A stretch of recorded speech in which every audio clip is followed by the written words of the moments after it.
ఆఫ్ఘనిస్తాన్లో ఉండేదంతా ఎవరు? ముస్లింలే. అక్కడ ప్రభుత్వం నడిపేది ఎవరు? ముస్లింలే. అక్కడ మహిళల మీద నిషేధం పెట్టింది ఎవరు? ముస్లిం నాయకులే, తాలిబాన్ నాయకులే.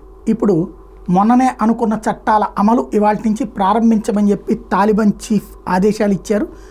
ఏమన్నాయి అంటే, Taliban directs women to not speak or sing in public places. ఇది బయట బహిరంగ ప్రదేశాల్లో మహిళలు మాట్లాడకూడదు, పాడకూడదు.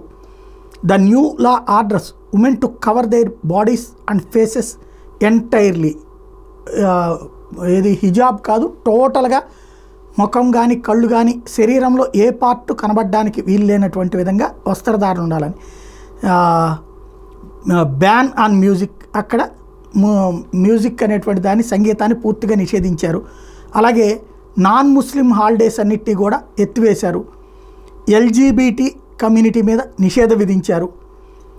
అలాగే మగవాళ్ళు మహిళల్ని చూడటానికి వీల్లేదని ప్రకటించారు. మొరాలిటీ పోలీస్కి ఈ బాధ్యతలు అప్పచెప్తూ ఎక్కడ తేడా వచ్చినా సరే శిక్షించమని ఆదేశాలు ఇచ్చారు.